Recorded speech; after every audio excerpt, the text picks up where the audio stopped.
Welcome to the Breakfast Leadership Show, a top 2% global podcast and one of California's top leadership shows. Each episode brings you real-world insights on burnout prevention, workplace culture, and leadership excellence. And now, here's your host, Michael D. Levitt.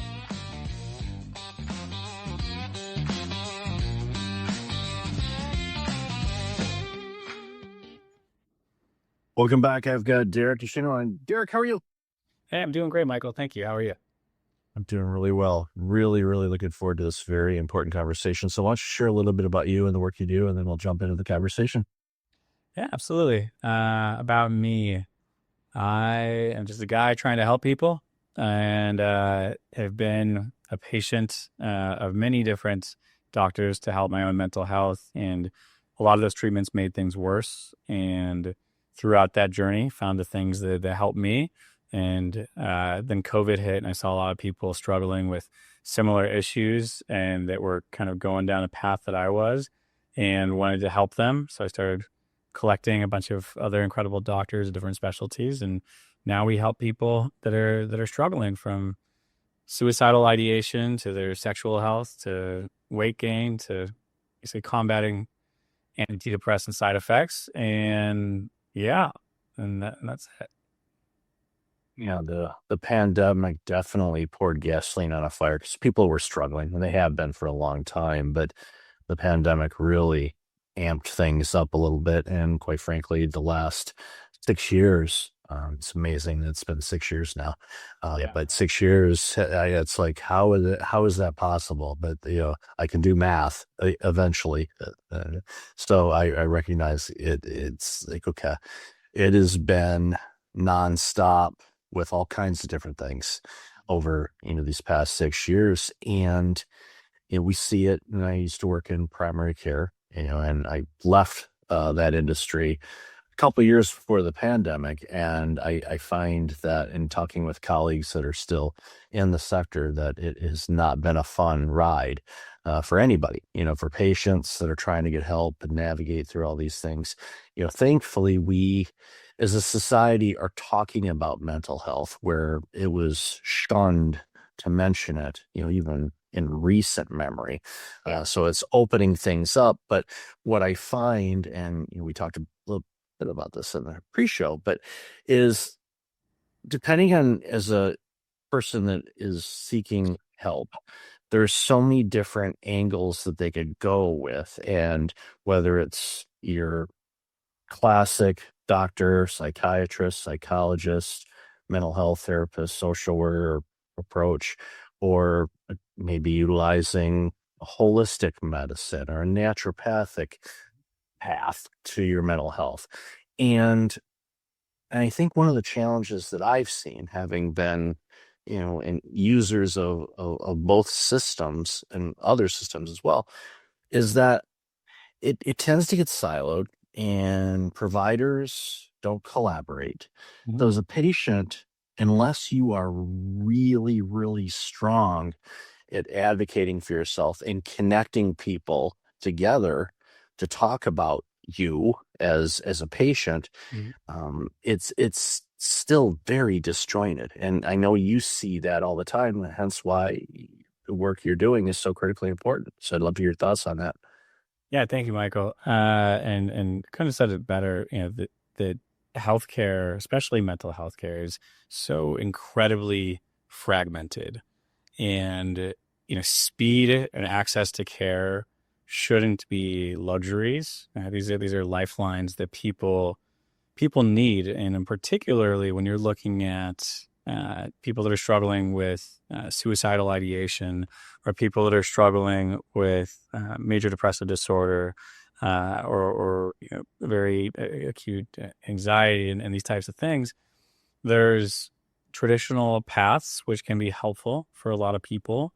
And I think that over the mental health care hasn't really changed in over 100 years. It's very archaic and outdated, and it's based off of Rockefeller and Freudian methods of diagnose the illness and treat the symptom, as opposed to looking at what those root causes are.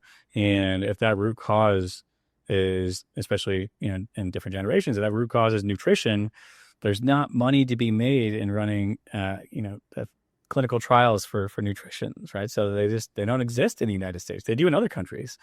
And looking at all the different kind of aspects and things that our mental health is derived from. And if you talk to a psychiatrist, even at the best schools in the United States and the best residency programs, you ask them how much time of your residency was spent on nutrition. A lot of them say 0. Other programs like 4 hours. Right? But so much of our mental health stems from our nutrition, and because that affects our energy levels, our clarity, or how we're eating, how we're showing up in the day, and it has a compounding effect when we have bad nutrition, and I think that goes across many different specialties. And you could have somebody that's I think we touched on this very briefly before, that they go to the primary care doctor and they say, I'm doing all the things. I'm going to church, I'm going to school, I'm going to work, and I'm eating right, and I'm working out, and I'm taking antidepressants, and I'm still really, really sad, or still really, really anxious. What's wrong with me? And that kind of story, that feeling perpetuates, and they go, maybe years of, getting referred to different mental health therapists or psychiatrists. And they see that, and then they've tried or failed or been labeled treatment resistant and tried different medications. Now they're struggling with side effects of those medications, like weight gain and sexual dysfunction. And then maybe, hopefully, at some point, they'll get their blood work over to somebody that specializes and looks at hormones, and they'll say, oh, hey, you have very low testosterone, or your estrogen levels are way off, or whatever it is, and say, let's focus on that. And then, next thing you know, those mental health issues are suddenly, significantly less or gone, because it's stemming from their hormones. But it was many years and many, a lot of taxing different chemicals and medications in their body. So I think looking at who we are as people and as a society, and the way that we approach mental health is like it's a system designed to treat and medicate, and not for us to heal. And you have to really advocate for yourself and really understand your not only your own struggles and the data that you're getting from your different clinicians, but you also have to really advocate and understand the limitations of those clinicians' training. And it's okay. I think that in previous generations, and even now, a lot of people are like, oh, well, I take this pill because the doctor told me to. I take sleeping pills and a bunch of Adderall and Xanax because the doctor told me that this is what I need for my mental health, right? And the reality is that psychiatric care is supposed to be most times these things are short-term interventions to help people recalibrate, and not life sentences. And unfortunately, the way that most people are prescribed for psychiatric medications is kind of, oh, well, these things are helping. Well, obviously, you're taking an amphetamine to give you energy and focus. It's giving you energy and focus. You're taking a Xanax to relax, a benzo, it's shutting down your central nervous system. It's making you relax. So, I just have seen a lot over the years, and have become, or have tried to become, a champion to help people advocate for themselves and provide different experts with different opinions, whether that's a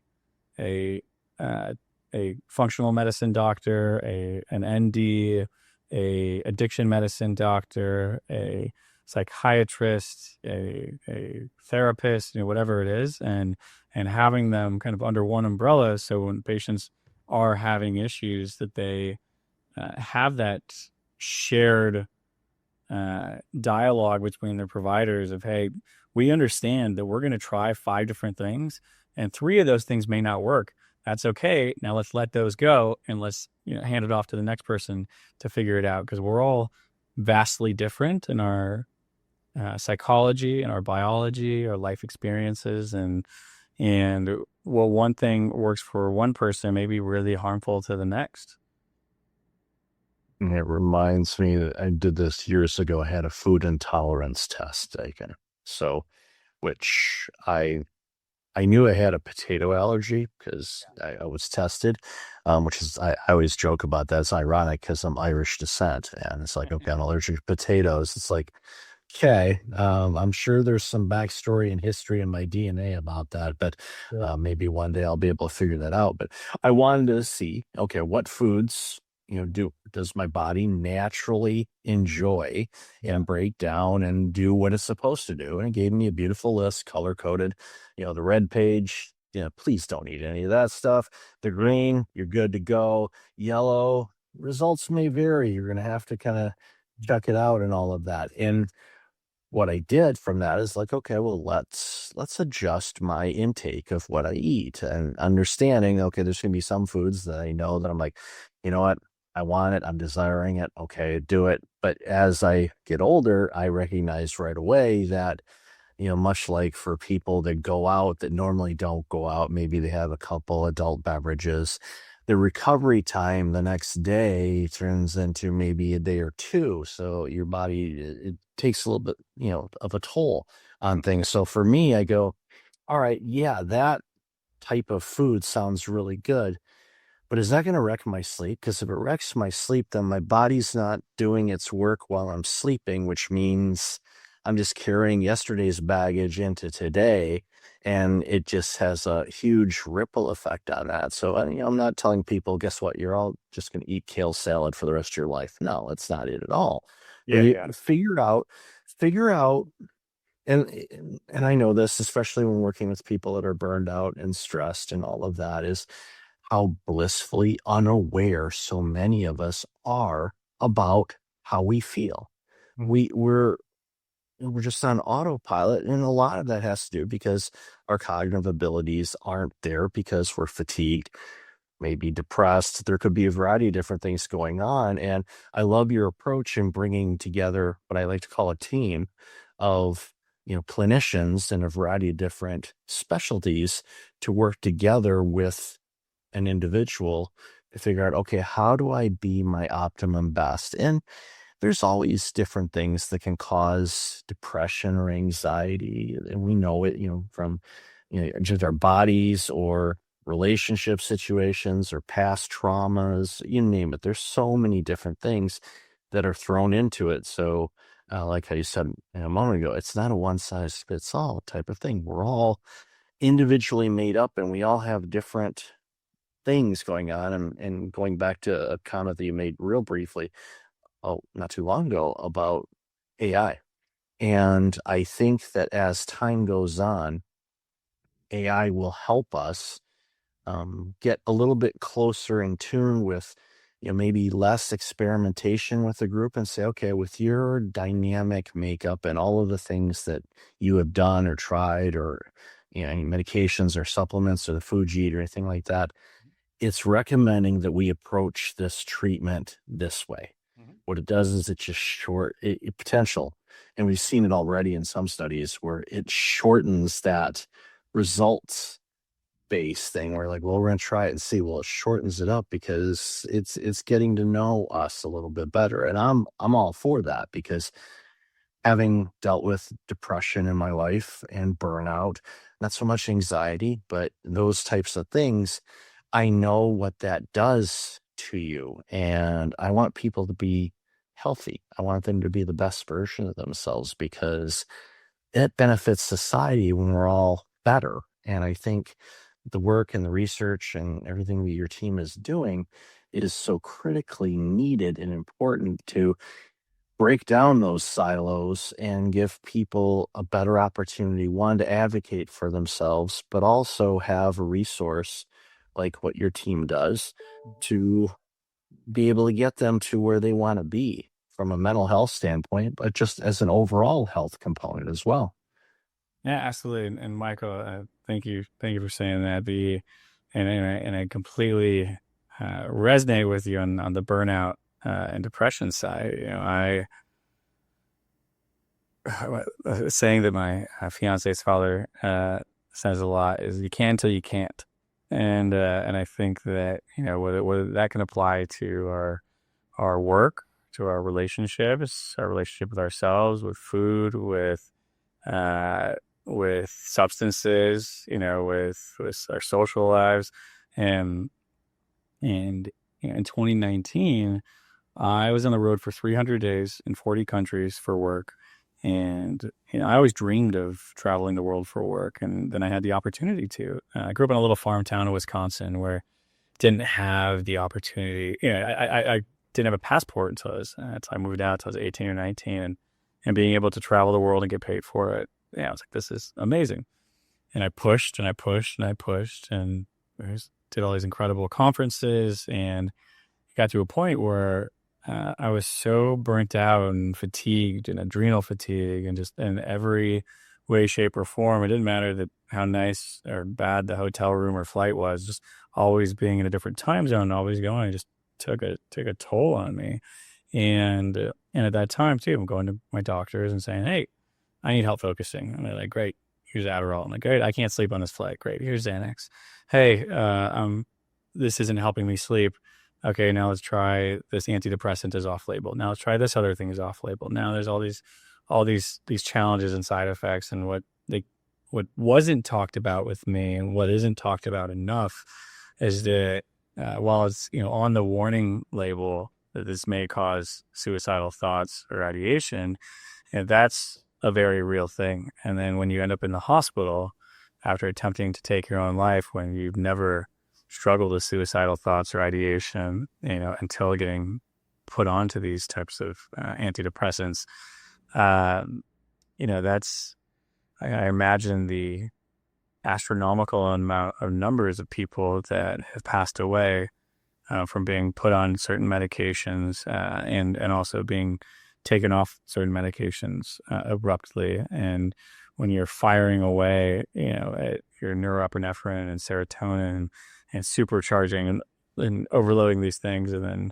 saying, well, let's try something different. And without that gradual plan, it can cause real damage. And around that time, I had also external factors change with my work and pre-COVID with my personal relationships. And when those things can and will eventually change, you'll find that if your foundation isn't strong at your core, then then we're always going to be susceptible or a victim to external circumstances of changes, right? You have to work on your happiness comes from within, and that light comes from within. And then once you build or work on that or continuously work on that, that can overflow into your work, into other relationships. But I didn't realize until my 30s that, my entire identity and happiness was based on work and external factors like relationships. And I think a lot of people go through life as autopilot and aren't addressing enough of like, what is our core happiness, or doing the things to take care of themselves as opposed to taking care. I think a common thing with people pleasing and people pleasers like myself is let's take care of everyone and everything else before ourselves. And then when you're going in for clinical care and that's we put our trust into certain types of doctors that do a lot of times incredible work, but it's also where my experience was take this pill, and like you said with AI, it was take this pill, come back, and we'll see in 6 to 8 weeks how things are feeling. Take this pill every day. 6 to 8 weeks. So somebody that's depressed, that's a lot of time to be going deeper in that dark hole. Looking at where things are at now, where we can get more personalized and more advocate for yourself and take things like your biome tests, getting a stool test, getting an allergy test, getting your genetic testing, getting your blood work, and putting all of these things, and that's what we do at BetterU, is we'll look at your labs, we'll look at your historicals, we'll look at your medication history, and at BetterU we'll have different types of doctors and therapists look at these and say, hey, here's what's tried, here's what hasn't worked, and now let's look at what's unique for you, and everybody at home can utilize similar technologies outside of having those medical experts on demand, by utilizing like source-based AI. So Perplexity is a great one, where you can take a lot of your stuff and drop it in there and say, hey, based off of this information, make certain recommendations for me, and then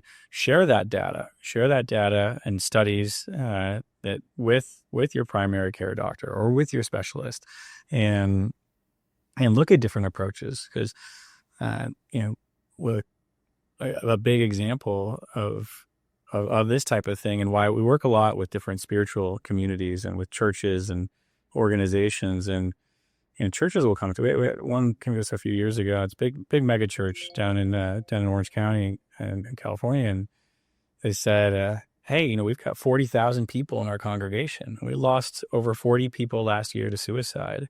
So, there's something here that we can't figure out, and so anything we can do, please help fix, because they're doing, where we provide all these services and they say they're doing all the things, and they still don't know why, and things are getting worse. And while certain treatments, like I said before, can be very effective and helpful for some people, like SSRIs and et cetera, can be very helpful for some, they can take other people down a much, much different and much darker path. And that's the population, and that's the people where, I think people a lot of times get hurt or jaded, or they go deeper in their hole, and they're like, well, this isn't working for me. My doctor says this, this should work, or this helps everybody else. Why isn't this working for me? What's wrong with me? What's wrong with me?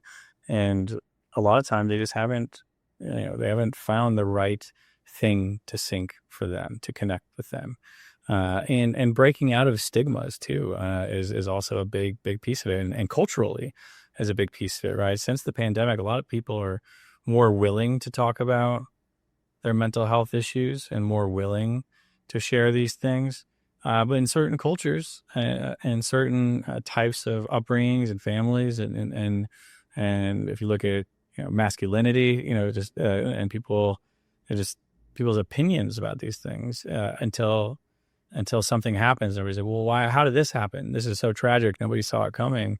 When what that person really needed was somebody to talk to, and to listen, and to not be judged. I think we've come a long way as a society around mental health, but we still have a long ways to go. And if people are struggling and looking for support, they don't really know where to reach out to. And that's really the ethos of why we created BetterU, is to say, hey, let's look at your hormones. Let's give you somebody to talk to.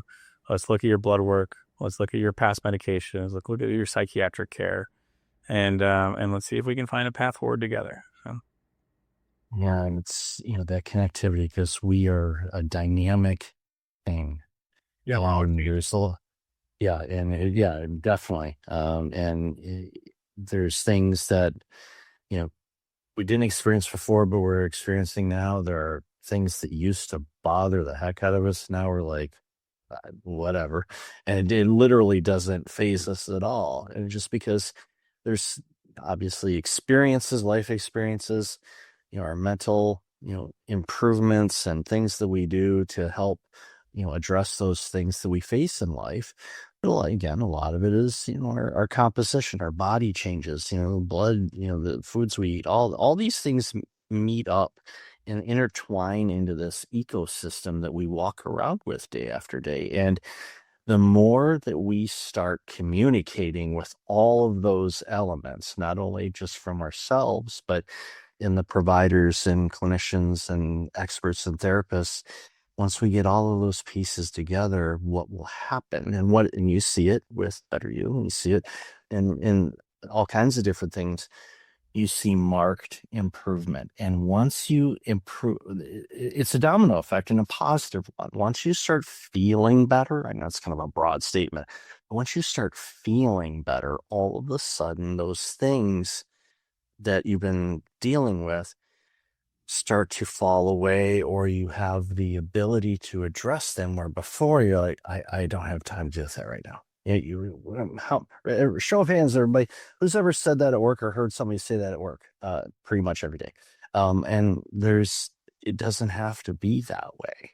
And not just from a work setting, but home setting, personal life, all these things.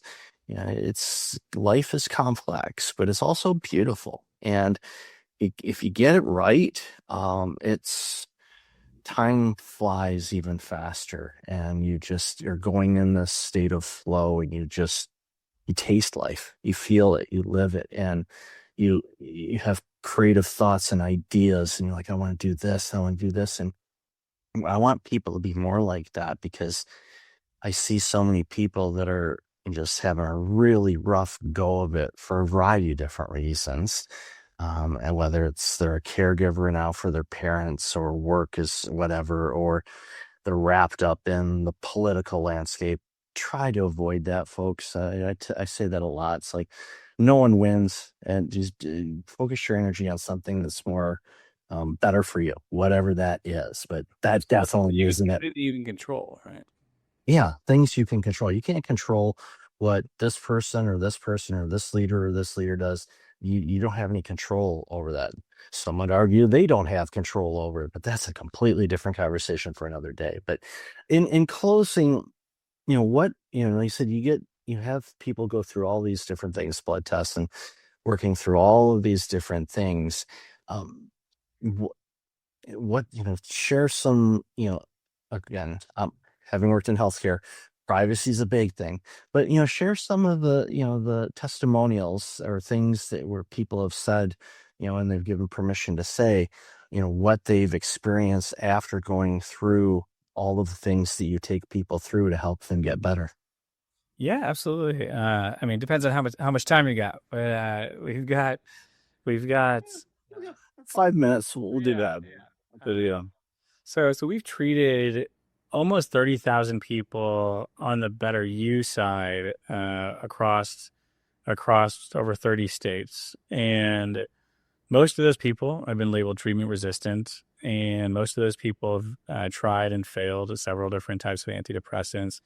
And there's people that I'll never forget, early on, especially when I was talking to every single patient, that, I had one patient that said that he had felt like that he's been walking around like a robot for the last 15 years on antidepressants, and couldn't really feel anything, and everything was kind of in black and white. And then we adjusted we helped him get off of antidepressants and wean off of those with the help of ketamine therapy.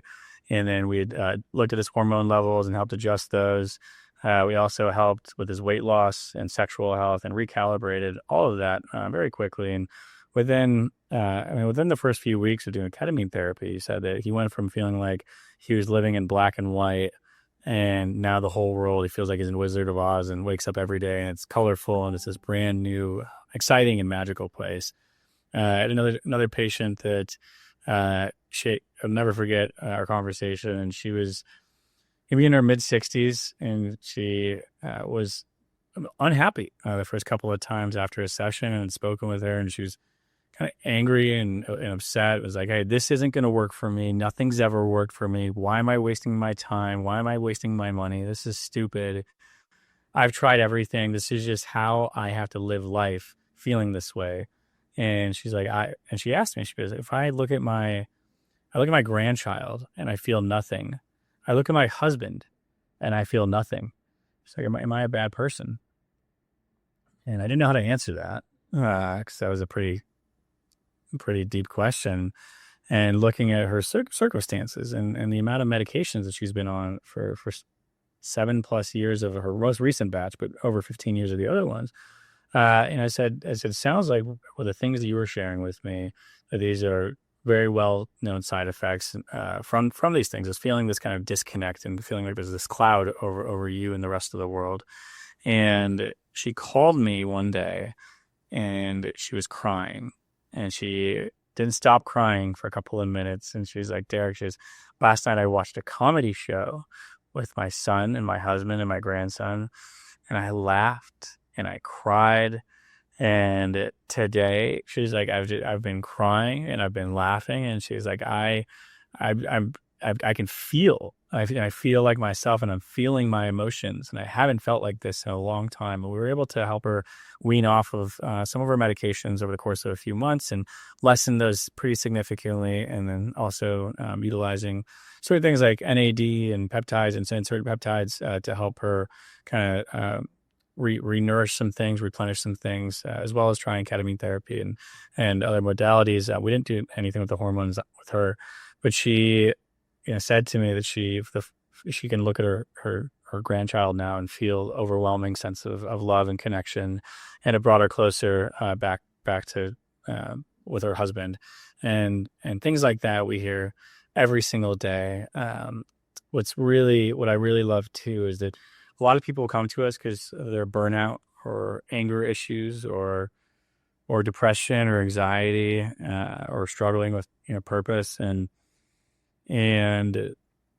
they'll do a couple of sessions with us of talk therapy or ketamine therapy, and they'll say, hey, I came into this, like, I tried this program. It's all done remotely. It's all done from home. And they're like, I tried this program because I was struggling with burnout or anger issues, and I had no intention of quitting drinking. I have zero intention of changing my relationship with alcohol. But I came into this program and I realized something that's been negatively impacting me and my life and my health and my relationships and my connection and everything is alcohol. And at first I reduced it, or, hey, I haven't, touched a drink since I got on this program.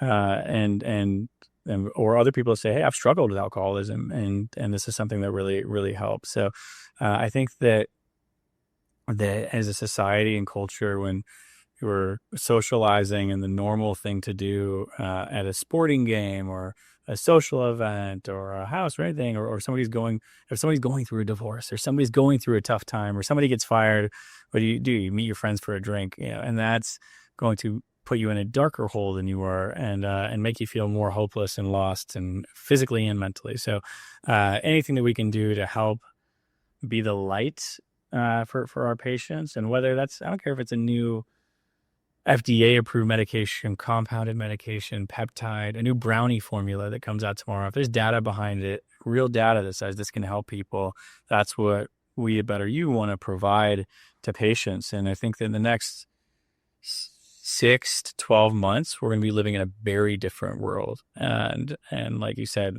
politically, there's a lot of pros of AI. There's also a lot of uncertainty with AI, and there's going to be, at scale, there's going to be a massive amount of unemployment, and a lot of people find purpose with their jobs and their careers. And when you take that away, and there's going to be an adjustment period, right? A significant adjustment period. And it's just like anything else. Like, we have to make that time every day to work on our mental health, to reflect on the day, to reflect on what we're grateful for, and to plant those seeds of positivity. Because if we're just being sponges of all the uncertainty and challenges politically, technological advances, and all the moving parts at which society, and the rapid rate at which society is moving forward, and wars across the world, and all these, uncertainty and unrest, we're going to become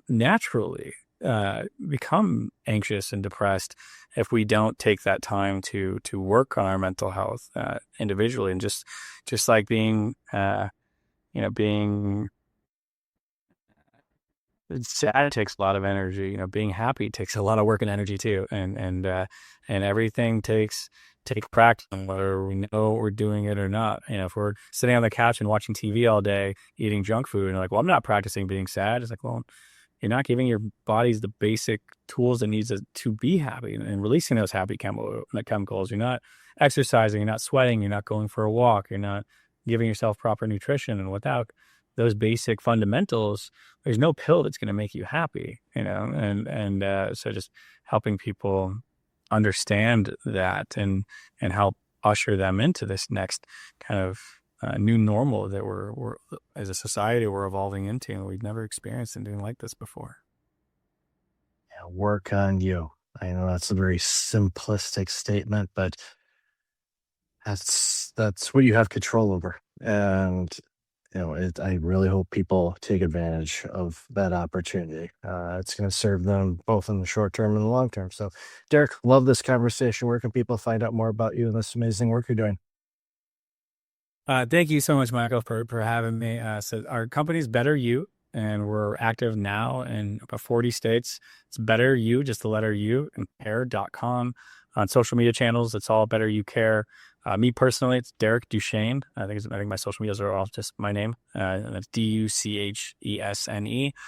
And yeah, we're here to help, and I'm here every day talking to patients. So if anything here resonated with you, you have questions, feel free to reach out to BetterU online, or to reach out to me personally. And here to be a resource and of service. So thank you.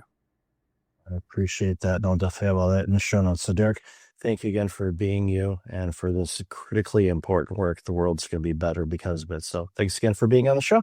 I appreciate you, Michael. Thank you for everything you're doing, and looking forward to tuning into more episodes of your podcast. And thanks for having me on. Thanks for listening to the Breakfast Leadership Show. If you're dealing with a toxic workplace or feeling stuck in a challenging job, you don't have to go through it alone. Join our Dealing with Toxic Workplace community today at community.breakfastleadership.com and learn practical ways to protect your peace, rebuild confidence, and lead with strength. See you inside the community.